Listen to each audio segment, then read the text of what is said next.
Je vais rapidement là où nous étions la fois passée. Dans Jean chapitre 5. Est-ce que vous êtes là? Amen.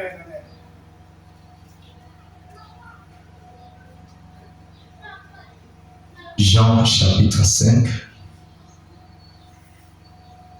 Je vais ajouter à ce que nous venons de lire. Écoutez ce que la Bible dit.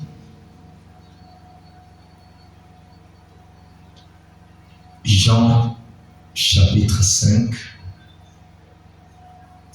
Je vais commencer un peu là au verset 43. La Bible dit: eh bien, je suis venu au nom de mon Père et vous ne me recevez pas. Si un autre vient en son propre nom, vous le recevrez. Comment pouvez-vous croire aussi? Et comment pouvez-vous croire, vous qui tirez votre gloire les uns les autres et qui ne cherchez point la gloire qui vient de Dieu seul? Que Dieu bénisse sa parole. Nous étions en train de parler depuis la semaine passée, depuis un bon moment, sur qui est Jésus. Et je crois qu'il est difficile aux croyants de comprendre le langage de la révélation. Mais je sais que si nous pouvons pénétrer cela par la prière, par la méditation, le Seigneur nous ouvrira l'esprit. Et je voudrais attirer aussi votre attention. Quand nous venons à l'église, nous ne venons pas pour contempler. Quand nous venons à l'église, nous ne venons pas pour faire plaisir au pasteur, à votre mari, ni à votre femme, à un ami. Mais nous venons dans une expectative que l'Éternel nous parle. Et pour cela, nous devons être séparés de tout ce qui est humain, de tous les raisonnements. Et je sais qu'une chose, c'est vous devez avoir foi dans la parole, vous devez avoir foi dans le messager, et vous devez avoir foi dans le pasteur qui vous prêche. Si vous n'avez pas la foi dans le messager, même si je peux me tenir du haut de la chair et que je vous lisais les citations, et que l'ange du Seigneur descendait, vous ne croirez pas. Si Dieu peut descendre et utiliser son serviteur, et que vous n'y mettez pas votre foi, ça ne vous servira à rien. Et si vous êtes à l'église, soyez d'un commun accord entre frères et sœurs, entre frères et frères, entre sœurs et sœurs, et entre les croyants et les pasteurs, et entre toute l'église et Dieu.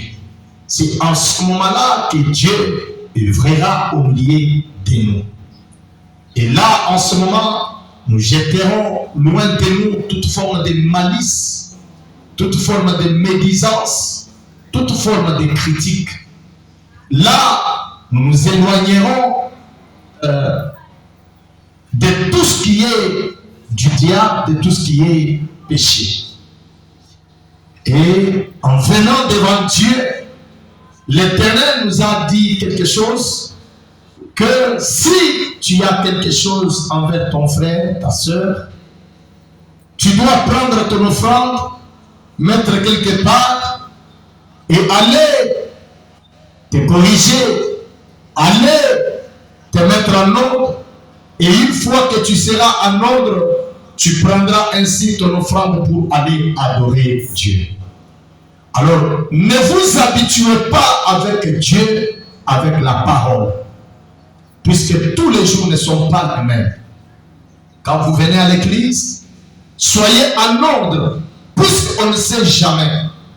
Soyez toujours prêts, puisque Dieu peut vous appeler un de ces 4 matins. Il se peut que ce soit ce soir, demain matin ou cette nuit. Est-ce que serions-nous en mesure de le rencontrer? Et pour cela, nous devons nous apprêter notre cœur, notre esprit, avoir une belle atmosphère pour la parole et pour notre Seigneur. Ainsi, si nous sommes en train de parler de qui est le Seigneur Jésus-Christ, c'est pour que l'Église comprenne qui devons-nous expérimenter. Puisqu'il est question de l'expérience. Nous ne pouvons pas nous attendre à un mythe. Nous ne pouvons pas servir une idéologie. Nous ne venons pas à l'église pour nous attendre à une forme de mythologie. Nous ne venons pas pour croire les dogmes. Nous ne venons pas dans une assemblée où nous sommes d'un même clan, où nous sommes d'une même tribu. Non. Nous venons justement pour nous apprêter, pour entrer dans une atmosphère, pour rencontrer Dieu et naître dans une église, l'église de premier-né. J'attire votre attention, précieux frères et sœurs. Nous ne venons pas à l'église pour un mouvement quelconque. Nous ne venons pas à l'église justement pour voir les miracles, les plus grands miracles qui soient. Et le miracle à souhaiter, c'est que Dieu commence et achève une œuvre en toi et en moi. C'est que Dieu bâtisse cette véritable église en vous. C'est que Dieu fasse de vous des véritables lieux d'adoration. Et cela n'est possible que si lui-même entre en vous, demeure en vous, habite en vous. Et alors, le seul, le véritable Dieu sera le véritable créateur. Il sera ainsi le véritable adorable. Il sera ainsi le véritable adorateur au travers de vous. Est-ce que vous êtes avec moi?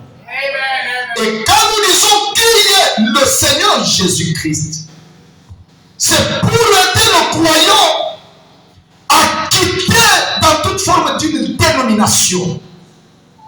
Puisque Dieu ne peut pas agréer, Dieu ne peut pas vous recevoir en dehors de ses principes, en dehors du sang versé, en dehors de la parole, en dehors de son Fils.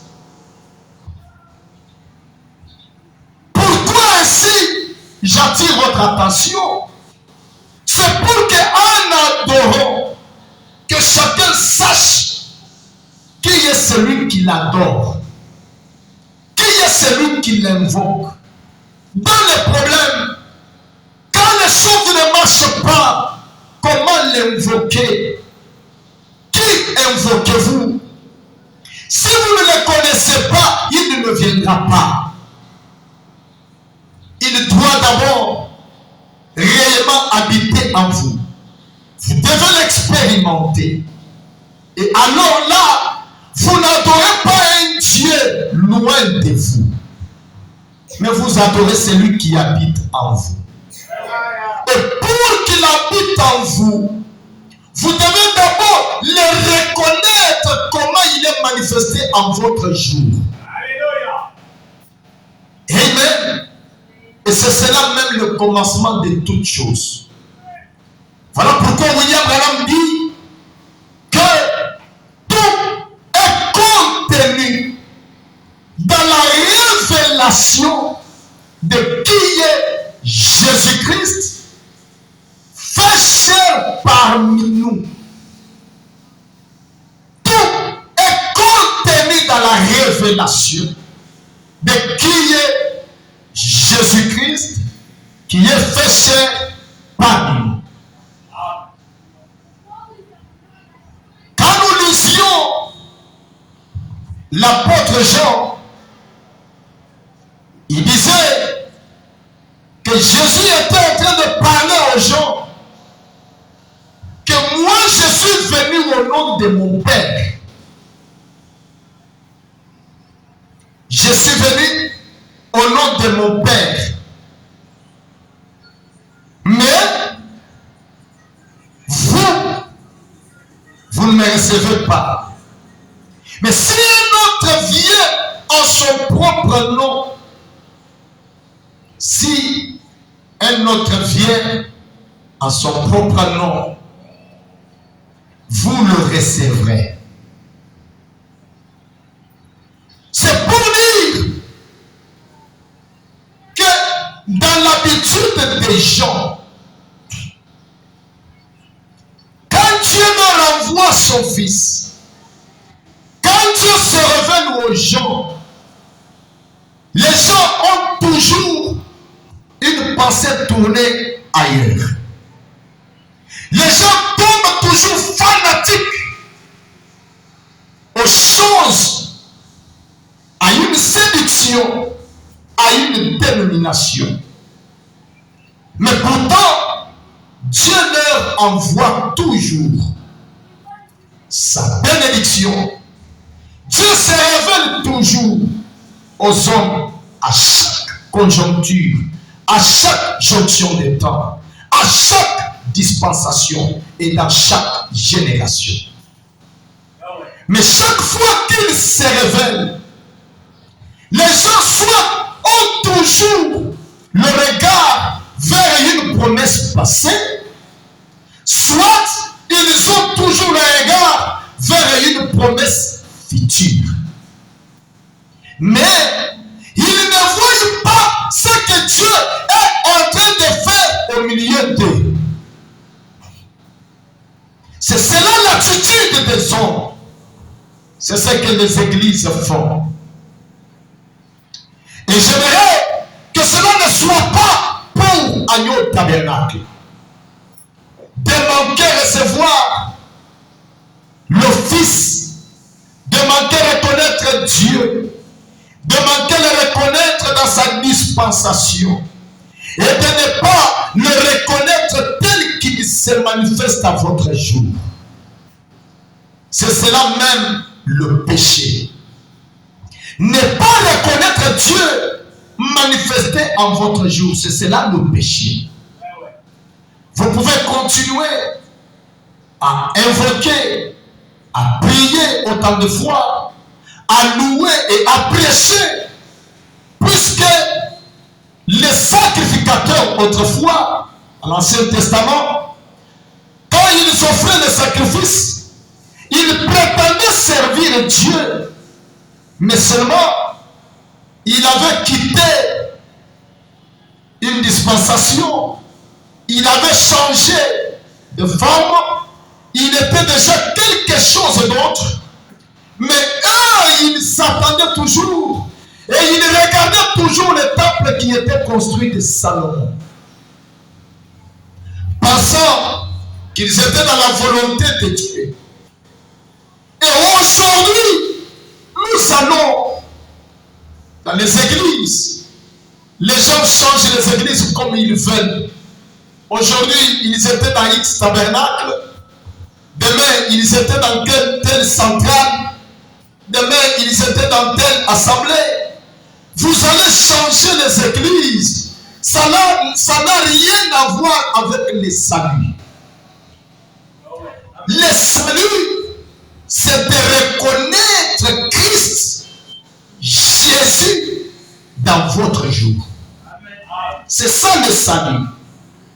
Et là, même si les églises sont détruites, et là, même s'il n'y a pas de tabernacle, Dieu peut toujours nous exaucer. Amen. Amen. Puisqu'il n'est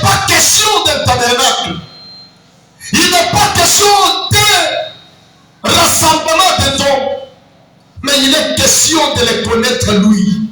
Alléluia. Le prophète de prophètes. Il est question de le connaître lui. Le Saint-Esprit. Lui la parole. Le souverain berger. Le souverain sacrificateur. Il est toujours la même personne. Je n'aimerais pas que vous soyez dupés. Je n'aimerais pas que vous vous écartiez. Je n'aimerais pas qu'on vous trompe. Je n'aimerais pas que quelqu'un tombe dans une séduction du diable. La séduction du diable, c'est de laisser le diable se couvrir une promesse passée et de vous dire que voici votre Dieu. Je répète à nos tabernacles. Ne laissez pas la séduction vous emporter. Ne laissez pas tout vent de doctrine vous séduire et vous écarter. Puisque nous n'avons qu'un seul Dieu, nous n'avons qu'un seul médiateur, nous n'avons qu'un seul créateur. Son nom est le Seigneur Jésus-Christ. Le seul véritable Dieu adorable. Mais la plus grande problématique, c'est que les gens sont séduits à quelque chose. C'est de cela que l'Église doit veiller. C'est à cela que nous devons véritablement travailler. Comment Dieu n'œuvre pas dans une histoire. Dieu, quand il accomplit une promesse, directement, cette promesse appartient au passé. Quand Dieu accomplit une promesse, directement, elle appartient au passé. Et Frère Branham dit, les gens manquent de reconnaître et de croire le véritable Seigneur Jésus-Christ. Et je vous ai fait voir pourquoi il appelle le véritable. Parce que s'il y a le véritable, c'est que d'un côté et de l'autre, il y a le faux. Et comment devons-nous reconnaître le faux? Le faux, c'est quand il vient, il attire l'attention à une promesse qui n'est pas la promesse du jour. Je donne l'exemple. Il y a le messager Martin Luther. Martin Luther a vu le diable venir devant lui sous la forme de Jésus. Et il a dit, adore-moi, je suis ton Dieu. Martin Luther regarde bien, il dit, mais il est couronné, alors que selon les promesses, est-ce que l'Église me suit? Alors que selon les promesses, alors que selon la parole, ce qui devait se faire, c'était quoi? C'est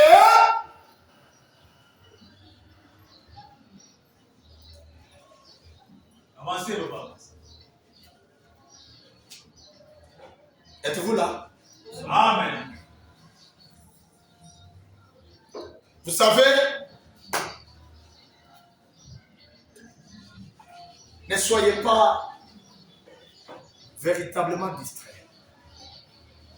Quand nous venons à l'église, nous devons être véritablement dans une expectative.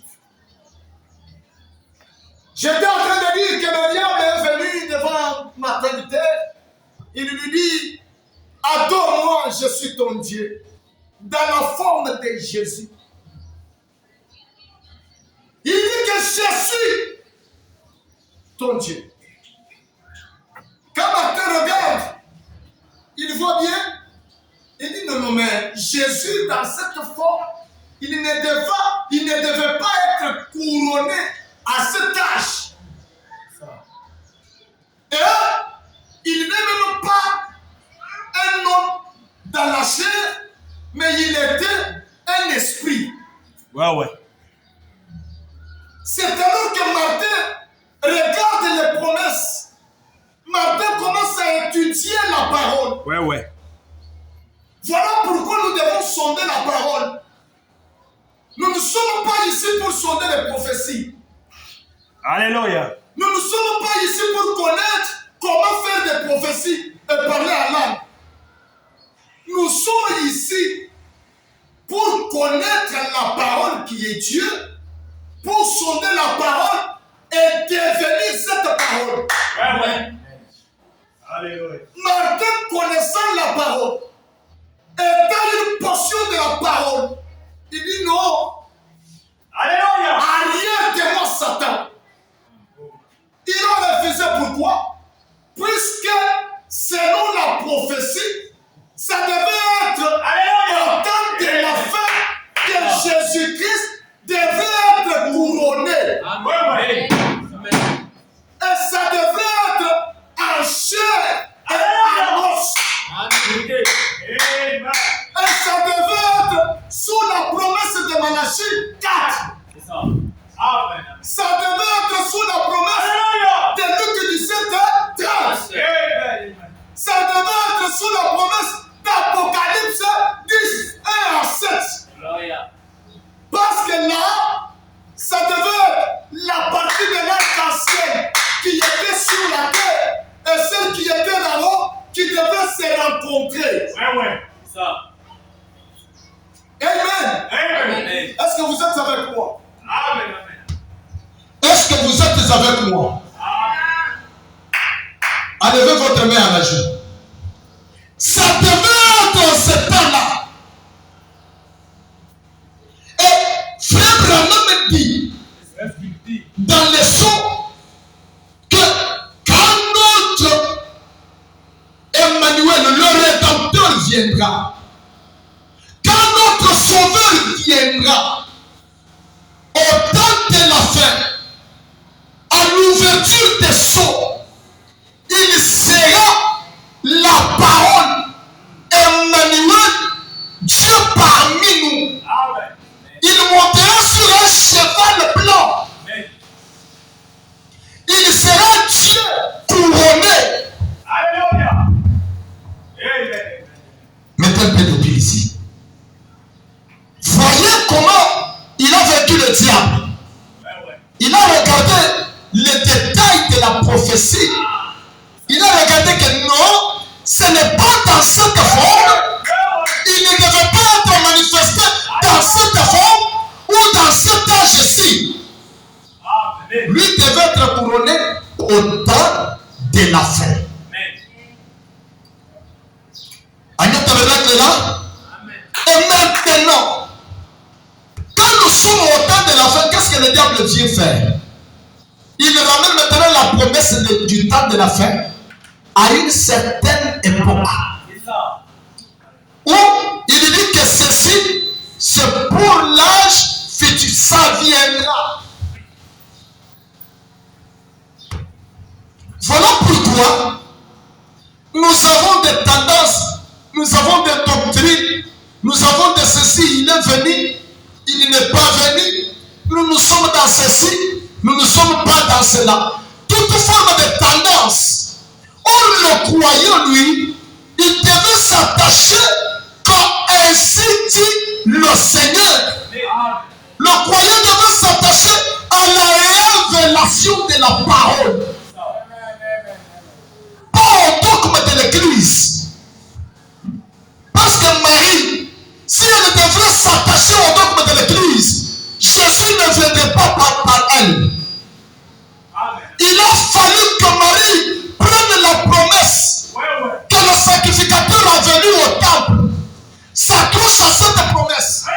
chemin faisant vers la maison, en train de méditer, c'est alors que l'ange vient. Parfois, pas même parfois, son pasteur qui lui avait prêché, il attendait toujours que Emmanuel viendra. Emmanuel viendra. Emmanuel viendra. Mais à la minute où il a prêché, à la minute où il a prêché, et que Marie a dit amen à cette parole-là, quelque chose s'est fait dans le sein de Marie. Et là, c'était déjà de l'histoire. Même quand j'ai prêché, que je ne suis pas venu de derrière le couloir de ses sandales. Quand il prêchait, il viendra. Cependant, il était déjà au milieu d'eux. Au point qu'il est même venu pour l'être baptisé. Pendant que Jean était en train de donner son message. Vous voyez? Donc ce n'est pas parce que tel croit ou tel ne croit pas que la promesse ou cela fait l'évidence de la promesse. Ce n'est pas l'église, ni le pasteur, ni l'évêque qui doit nous certifier la parole. Le seul qui doit nous certifier la parole, c'est la personne du Saint-Esprit. Êtes-vous là? Alors, Frère Branham dit, nous devons croire ici, là, celui qui se tient ici devant vous, le véritable Seigneur Jésus-Christ. Il est le véritable en rapport de la promesse du jour. C'est ça qui fait de lui le véritable. C'est lui qui a vaincu la mort, la tombe, le séjour de mort. Celui qui se tient dans le chandelier, dans la forme de l'épouse. Celui qui est en train de parler sous forme de bruit, de grandes eaux. Celui dont les yeux sont comme les flammes de feu. C'est celui-là qui se tient au milieu de nous au temps de la fin, en train de faire quoi? De briser les sceaux pour nous dire qu'il est capable. Il est plus que capable. Il est le même hier, aujourd'hui et éternellement. C'est lui qui a dit que j'ai la capacité de donner ma vie et ainsi de la reprendre. C'est le même qui a dit que je suis ici, il peut toujours. C'est le même qui pouvait dire maintenant je vous tourne le dos. C'est le même Seigneur Jésus-Christ. Et je précise, quand Jésus était sur la terre, à la naissance, le corps Jésus, on lui a donné le nom de Jésus. Amen. Amen. Mais il occupait une position dans le plan du livre. Cette position, c'est ce qui faisait un nom pour lui devant Dieu. Voilà pourquoi Frère Branham l'appelle que sur la terre son nom était rédempteur. Mais à l'ouverture du 7e sceau, c'est là que cette position, c'est nous devait être changée. Je ferme ma parenthèse. Mais écoutez ma préoccupation. Il était venu sous et au nom de son Père. Il dit, si quelqu'un d'autre venait en son propre nom, vous le recevrez. Mais moi qui suis venu au nom de mon Père, vous ne me recevez pas. Frère Branham dit que Jésus était le temple, le corps. Et dans Jésus, il y avait le Seigneur Jésus-Christ. Amen. Amen. Amen. Et Frère Branham nous amène à voir quelque chose.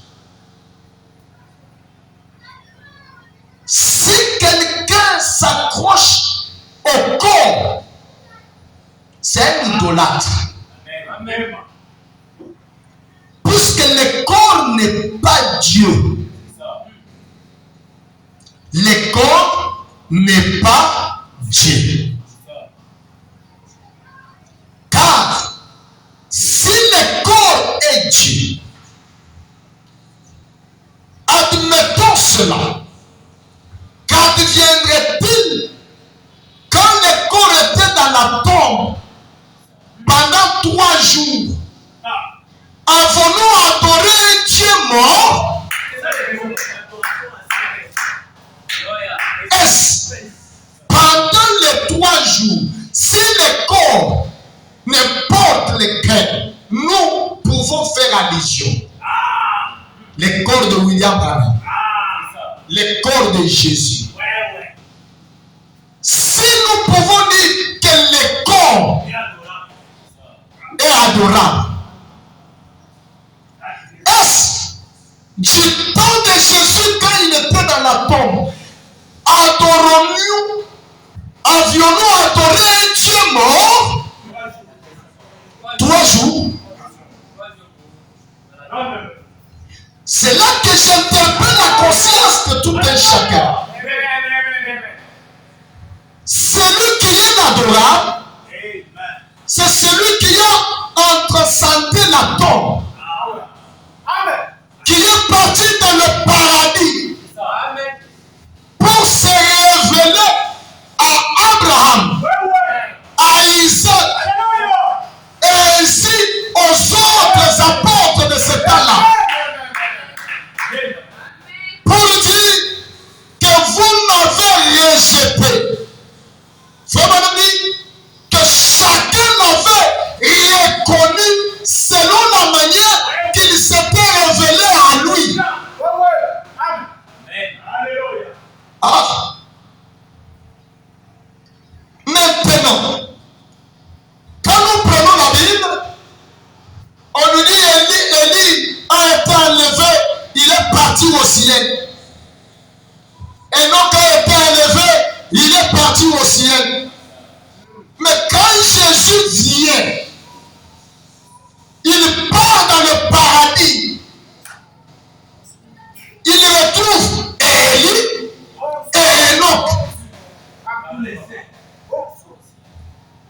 Parce que la Bible précise que personne n'est monté au ciel si ce n'est celui qui est descendu du ciel. C'est lui qui est venu au nom de son Père. Mais où était parti Élie? Où était parti Enoch et les autres qui mourirent avant Jésus?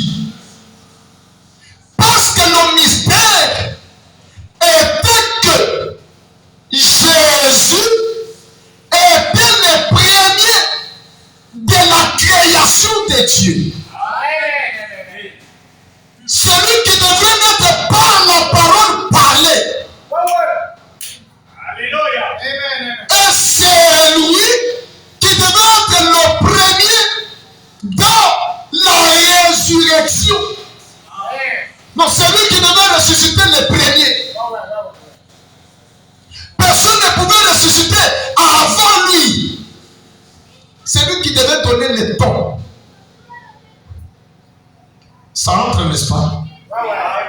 Maintenant, Jésus parle, il le retrouve. C'est lui qui devait donner maintenant la capacité de défier la mort, la tombe et de ressusciter par lui. Donc, celui dont nous parlons, ce n'est pas le corps. Celui dont nous parlons n'est pas le corps. Mais Dieu, pour se manifester, pour être révélé dans un âge, il a pris la forme de Jésus. Que tout celui qui devait réellement invoquer Dieu, il devait réellement savoir que Dieu aujourd'hui est dans la forme de Jésus. C'était ça la presse. Amen. Amen. Mais pas que le corps était Dieu. Frère me dit,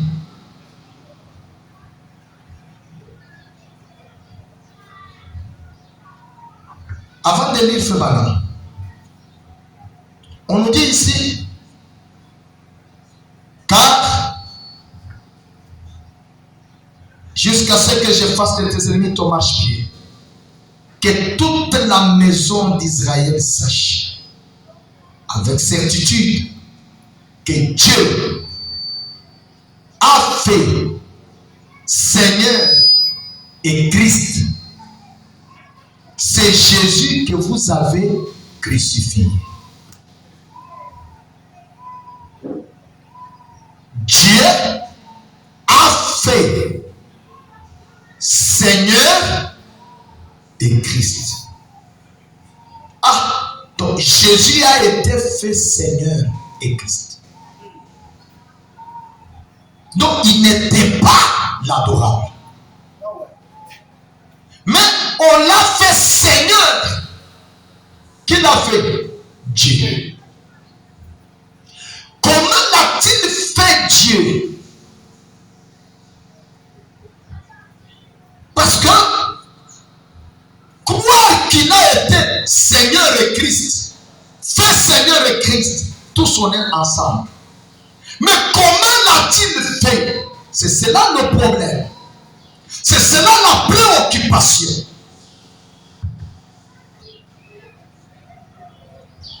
Amen. Amen. Frère Branham dit quelque chose. Dans la prédication, la révélation de Jésus-Christ, au point 283. Mais maintenant, les lumières du soir sont venues. Le prophète avait dit, au temps du soir, la lumière paraîtra. Ça c'est Zacharie 14, 7. Au temps du soir, la lumière paraîtra. Vous trouverez sûrement le sentier vers la gloire.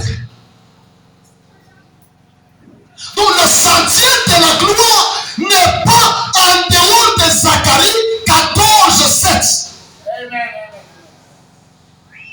Le sentier vers la gloire, le chemin du ciel, c'est dans Zacharie 14. En dehors de la lumière du soir, il n'y a pas le chemin du ciel.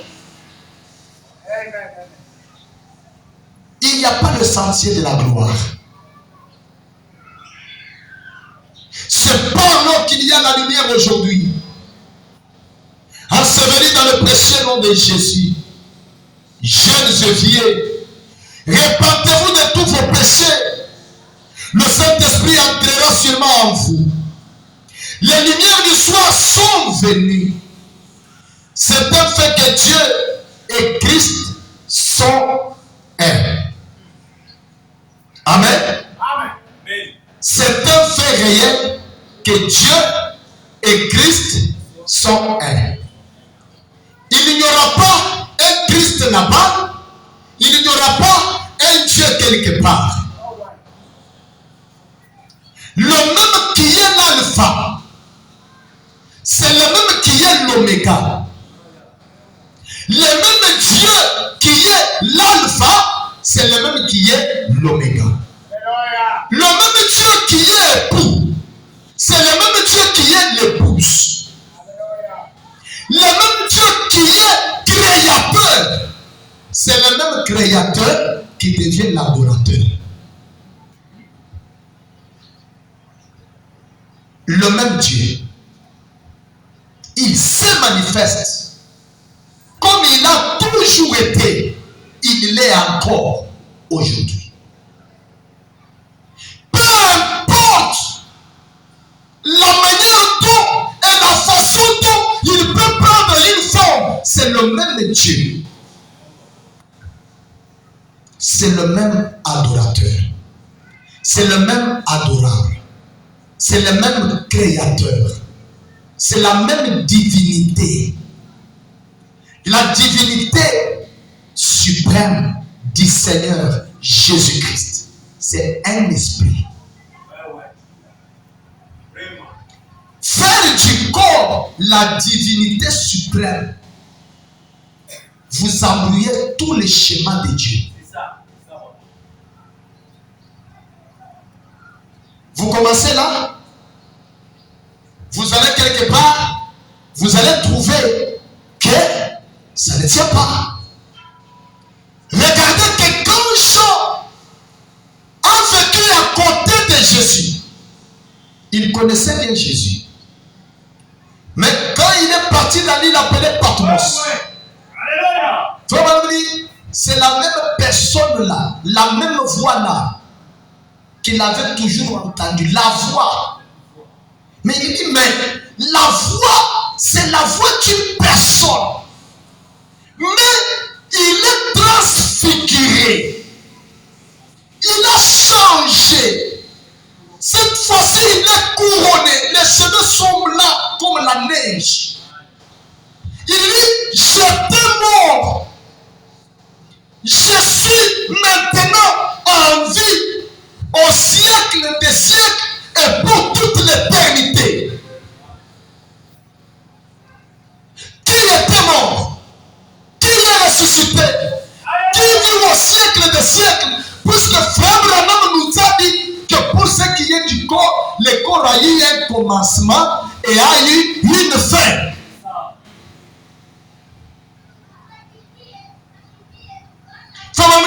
Le croyez-vous? Pierre a dit le jour de la Pentecôte, après que Jésus ait prêché, il est parti.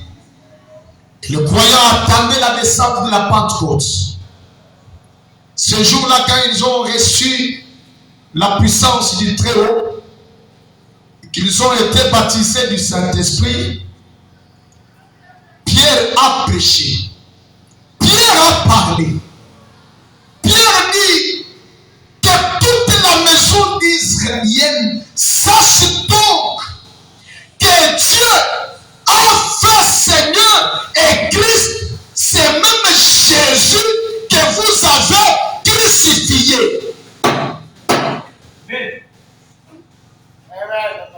Pierre n'est pas n'importe qui. Pierre, c'est la seule personne qui a dit aux gens que ce que Jésus voudrait dire de baptiser au nom du Père, Fils et Saint-Esprit, ça voudrait dire baptiser au nom du Seigneur Jésus-Christ. Alléluia. Et cela a été une véritable ordonnance donnée par un apôtre, un initié de la croix, un initié au mystère de Dieu, un initié au mystère de Dieu. Et au temps du soir, il y a eu aussi un autre Pierre, pas à la Pentecôte, mais à la descente de la pierre fêtière. Là, il y a aussi une voix qui crie que Dieu a fait ses Branham, Seigneur et Christ, que vous avez rejeté.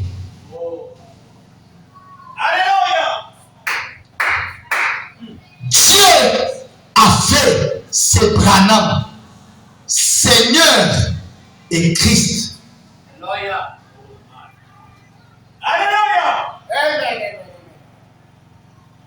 Parce que c'est là que toute la plénitude habite dans le tabernacle de Dieu. Et cette divinité s'appelle Seigneur Jésus-Christ. Et cela fait de lui Seigneur et Christ.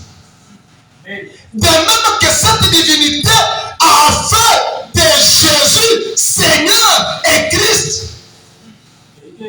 Les mystères qui concernaient l'épouse, qui devraient être envoyés à l'épouse, ainsi ce mystère a fait de cet homme Seigneur et Christ, puisqu'il était ce vase de terre dans lequel la prophétie de Jérémie avait déjà parlé qu'il y avait une lettre qui était mise dans un vase. La plus grande prophétie qui était contenue dans un vase de terre. Et ce vase de terre, c'est un tabernacle, c'est un corps. Amen. Mais quand ces mystères s'accomplissent, cela fait de lui Seigneur et Christ. Et un jour, il y avait un frère, il lui dit, frère Branham, c'était frère Roy, si je ne me pense pas, si je ne me trompe pas. Il lui dit que nous avions réellement un moment de festin, un moment de fête, un moment de dîner, quelque chose comme cela. C'était dans un songe. Il dit que frère Branham, je t'ai vu à une table. À cette table, nous étions comme des disciples.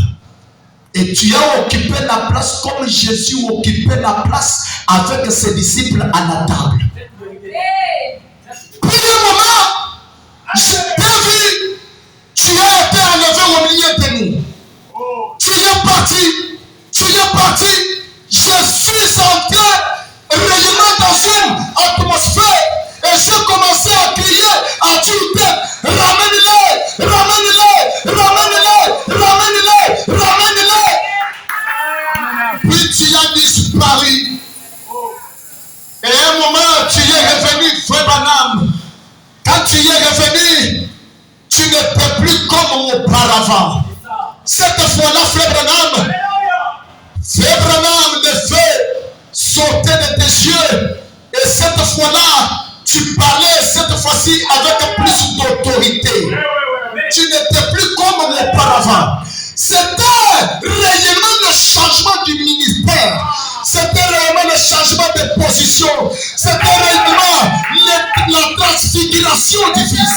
C'était réellement le couronnement du mystère de William Branham. Tu ne parlais plus comme auparavant. Comment, frère Branham, tu parlais avec autorité? Quand quelqu'un parle avec autorité, c'est qu'il ne bégaye pas, il ne titube pas. Comme Pierre, il a parlé lui, que vous sachiez donc avec certitude que Dieu a fait de ce Jésus Seigneur et Christ. Oh, l'épouse de Dieu, nous sommes sous un mystère. C'est Dieu, la divinité qui est descendue. C'est le mystère de la pierre de fête. C'est le mystère de la descente de la pierre de fête. Le mystère de Dieu, Christ, moulu ensemble dans son épouse, qui fait que réellement l'épouse devient Dieu sur la terre. Amen. Ça, c'est ce que le diable ne veut pas entendre. C'est la plus grande révélation donnée à l'épouse. Le diable ne veut pas entendre. Qu'est-ce que le diable fait? C'est d'amener les gens à tomber par terre. C'est d'amener à pousser les gens à ce qu'ils recherchent, qu'ils ensorcellent. Pourquoi les affaires sont bloquées? Non! Commencez par reconnaître Dieu a fait c'est Jésus, Seigneur et Christ. Alors Pierre leur dit ensuite, répandez-vous et soyez baptisés au nom du Seigneur Jésus-Christ. Et dans Dieu dévoilé, quand frère Branham commence à expliquer ceci, il lui dit maintenant à l'église, répandez-vous et voyez la divinité.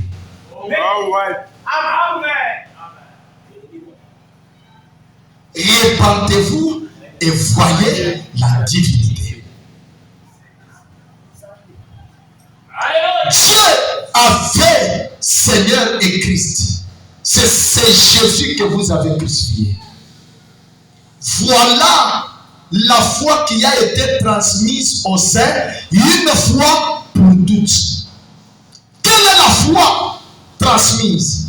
C'est de reconnaître, c'est de savoir que Dieu a fait c'est Branham, Seigneur et Christ. La foi qui a été transmise une fois, c'est de connaître que la divinité a fait c'est Jésus, Seigneur et Christ. C'est là qui peut bousculer les démons. C'est cela qui peut chasser les démons. À savoir votre position. À connaître réellement qui est Dieu. Qui est-il? Le Seigneur est révélé au temps de la fin. Qui est-il? La parole incarnée du jour. Qui est-il? Le mystère tant caché au cours des âges de l'Église, mais qui est révélé uniquement à l'épouse. Et cela fait de l'épouse une force terrestre de Dieu. Écoutez ce que fait Madame dit. Je peux dire ça. William Branham dit quelque chose. Il dit dans la prédication, le chef-d'œuvre. Au point 170, il dit, la parole est devenue chair. Tout comme il l'avait promis dans Luc 17, 30, Malachie 4 et tout. Voyez-vous, c'est exact. Apocalypse. C'est Branham qui dit que la parole est faite chair comme il a été promis. Selon quoi? Malachie 4 et Luc 17, 30 et Apocalypse. Toute la vie véritable qui était dans la tige, les crêtes et la balle, est maintenant en train de se rassembler dans la sémence, prête pour la résurrection, prête pour la moisson. L'alpha est devenu l'oméga.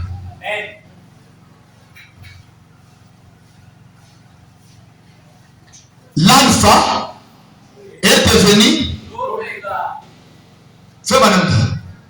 Eh bien, fais madame dit. Amen. Amen. Le premier est devenu le dernier. Et le dernier est le premier. Le premier est devenu le dernier. Et le dernier est devenu le premier. La sémence qui était allée en terre a suivi un processus et est redevenue la sémence.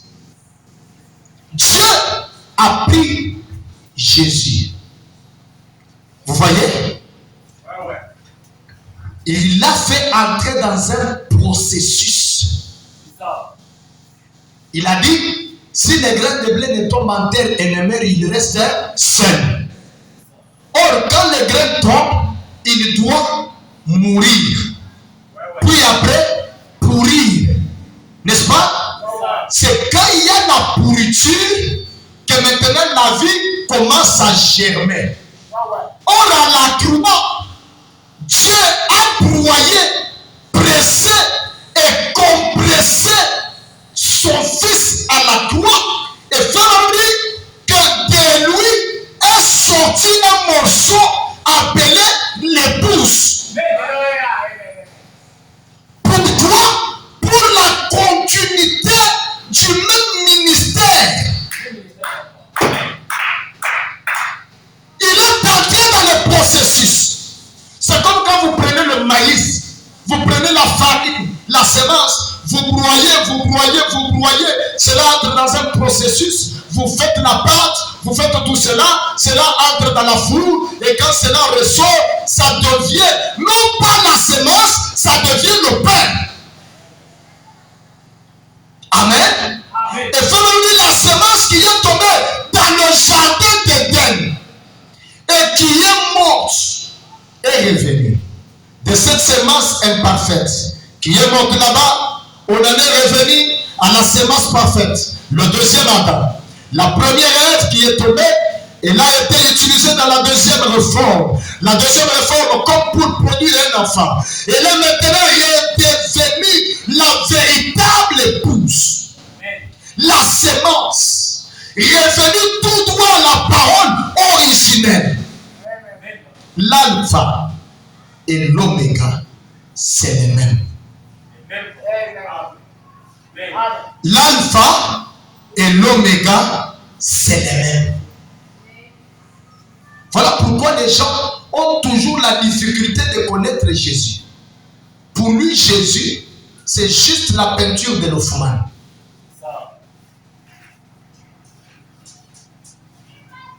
la terre entière. C'est William Branham qui a fait, en ce temps de la fin, connaître le véritable Jésus. C'est de lui-même qui nous a dit que de tous ceux qui ont essayé de peindre Jésus, il n'y a qu'un mouvement qui est à peu près. Il dit qui est à peu près. Oh, quand on dit à peu près, c'est qu'il y a certains détails qui manquent.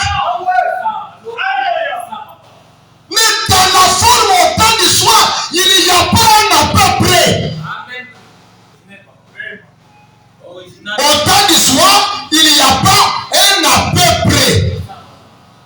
De tous ceux qui ont essayé de peindre, Hoffman est celui qui est à peu près. Même s'il est à 60, même s'il est à 70, même s'il est à 90, même s'il est à 99, ce n'est pas la réalité réelle exacte.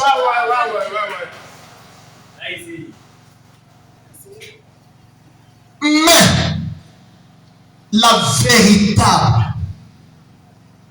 la véritable chose, c'est Dieu, Christ, qui est manifesté au temps de la fin.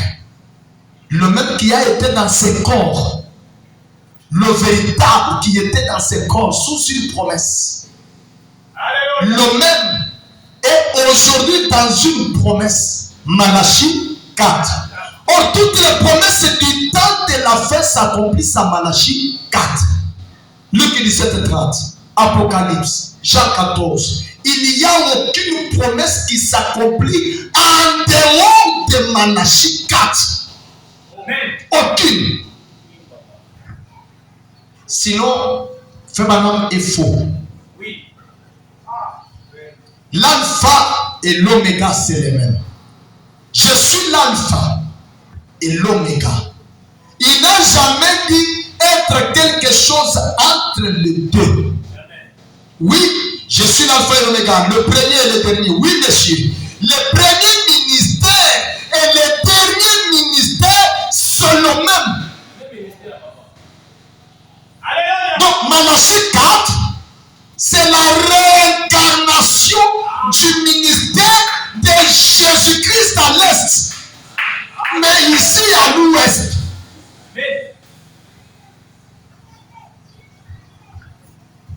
Le premier message et le dernier message, c'est la même chose. Et quel était le premier message? Quel est le dernier message?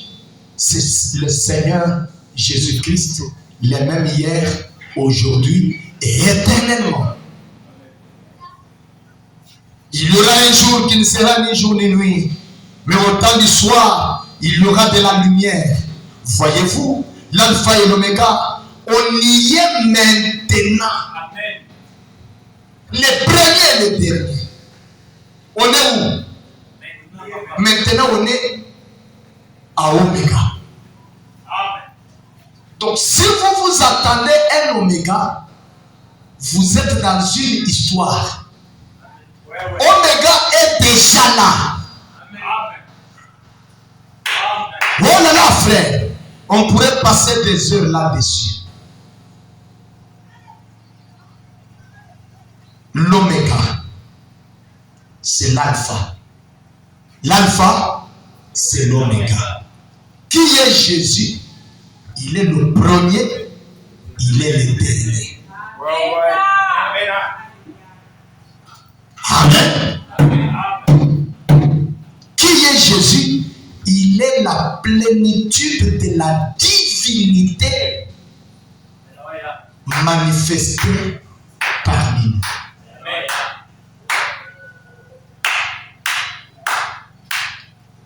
Frère Madame dit quelque chose. Écoutez ce que Frère Madame dit. Puisque ne soyons pas dans une illusion. Ne soyons pas dans une illusion. Les prophètes disent quelque chose.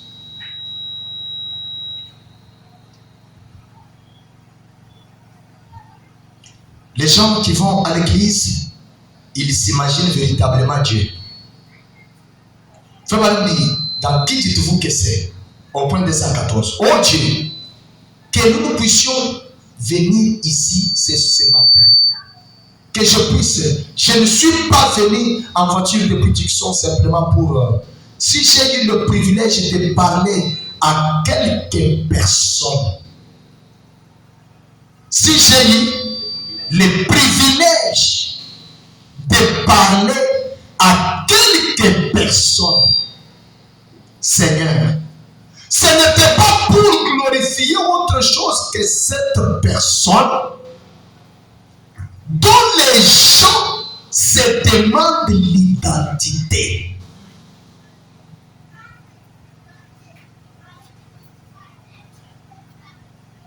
Est-ce que vous écoutez? Je répète.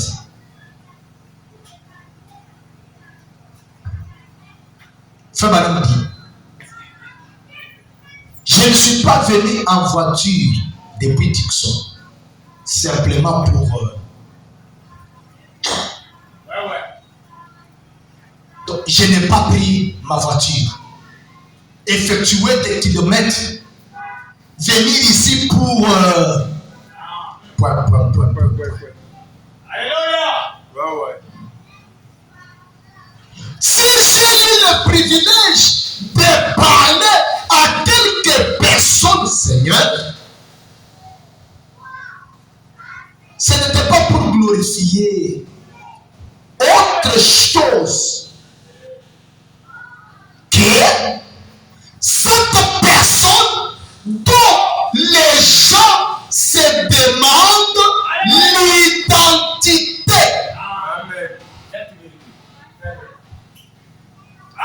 Partout dans le monde entier, les gens sont en train de demander qui est Dieu, qui est Jésus, qui est.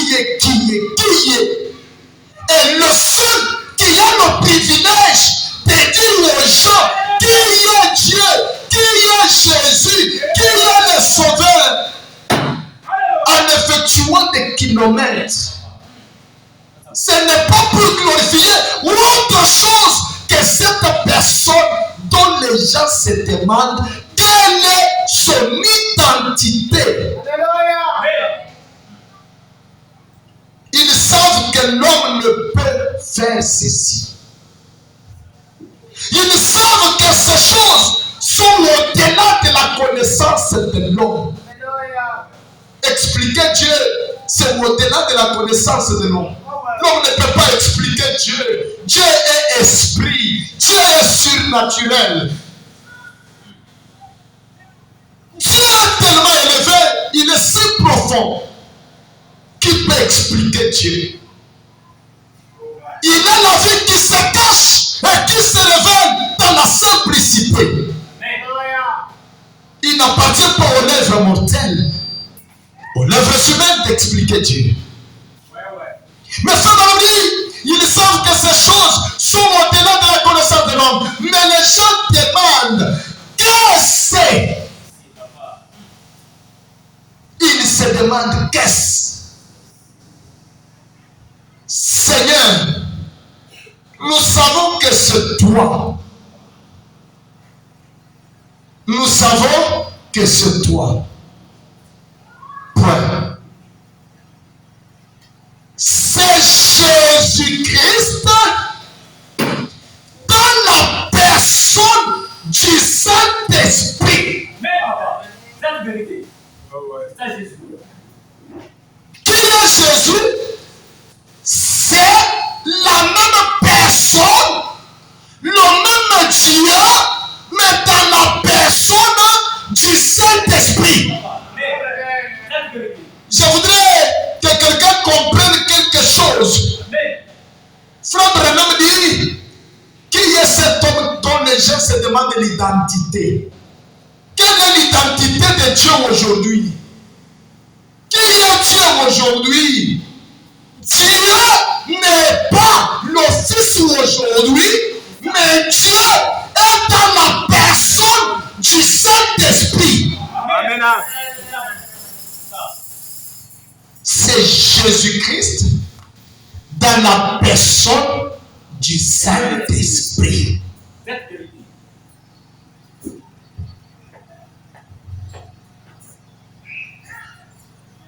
Entre guillemets, je viens de Dieu, je vais à Dieu. Et nous voyons la grande colonne de feu au milieu de nous, Seigneur.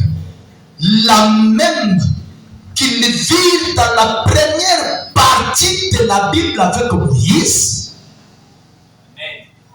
Nous l'avons vu au milieu de la Bible lorsque Paul était sur son chemin vers Damas. Moïse, la première dispensation dans la paternité. Avec Paul, Jésus, c'était dans la dispensation de la filiation. Maintenant, quelle est l'identité? Ce n'est pas dans la paternité, ce n'est plus dans la filiation. Frère Madame dit, nous la voyons maintenant, nous la voyons à nouveau ici au temps de la fin. Toi est une confirmation. Tel a été le message chaque fois. Et oh Dieu, puisse les hommes et les femmes ne plus s'accrocher aux traditions et aux credos.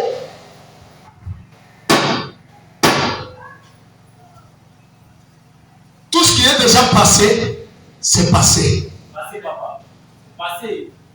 Oh Dieu, puisse les hommes, mes précieuses sœurs, mes précieux frères, ne plus s'accrocher aux traditions. C'est déjà passé. Mais qu'est-ce qui est l'actuel? C'est la dispensation du Saint-Esprit. Voilà le véritable Jésus-Christ. Dans la personne du Saint-Esprit. Dans la manifestation du Saint-Esprit. Mais qu'ils puissent sortir de cette histoire. Donner complètement leur vie à Dieu. Et toi, qu'ils ne se confient pas juste dans des théories et des choses humaines. Alléluia. Mais qu'ils se confient au Dieu vivant. Amen. Amen. Amen, papa. Puissiez-vous vous confier au Dieu vivant. Amen. Pas un Dieu de l'histoire. Parce que si vous croyez ce qu'il a fait dans l'histoire, ça ne vous donnera pas la vie. Vérité. La vie n'est plus dans la paternité, la vie n'est plus dans la filiation, mais la vie est dans le Saint-Esprit. Dieu voilà parmi nous. Voilà le vivant. Alléluia. Pendant que se déroule ce jour sacré, le cri continue d'être. Qui est-ce? Qu'est-ce que cela signifie? Les hommes religieux disent la même chose. Les hommes religieux disent la même chose. Tous nous prêchons Jésus, Jésus, Jésus, Jésus. Oh Dieu, l'Éternel, tous nous appelons Dieu. Mais comment réellement, qui est-il cette personne dont les gens se demandent l'identité? Frère Branham dit, eh bien, et c'est le même Seigneur Jésus fait chair dans son peuple, oignant sa parole pour l'épouse. Amen. Et ils ne peuvent comprendre cela.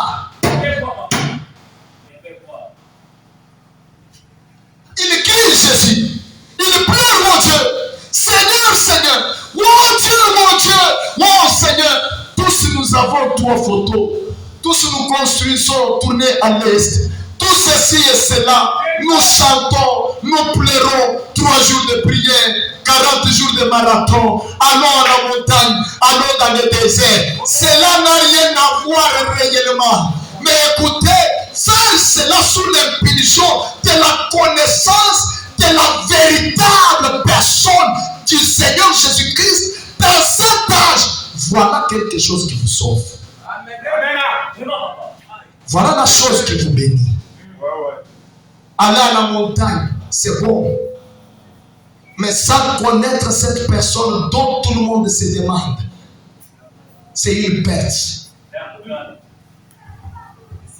Faites-le en possédant cette personne. Mon plus grand désir, ce n'est pas de vous amener justement au miracle, puisque quand Dieu vous guérit aujourd'hui, demain vous tomberez malade. Mais Christ est le même hier, aujourd'hui, éternellement. C'est de connaître la personne de Dieu. C'est de l'expérimenter. Vous ne pouvez pas le connaître par les citations, par les versets bibliques. Mais on connaît Dieu sous la promesse de l'âge, par l'expérience personnelle. Vous le voyez, alors comme Pierre avait parlé le jour de la Pentecôte, au temps de la fin, sous le mystère de la descente de la pierre fêtière, il y a un autre Pierre qui dit, maintenant Dieu a fait ses messagers, Seigneur et Christ. Alors répandez-vous et voyez la différence. Oh my God! Ils ne peuvent pas comprendre cela. Ils sont tous si enfoncés dans la Odyssée. Ils sont tous enfoncés où? Dans la Odyssée. Je dois voir les habits.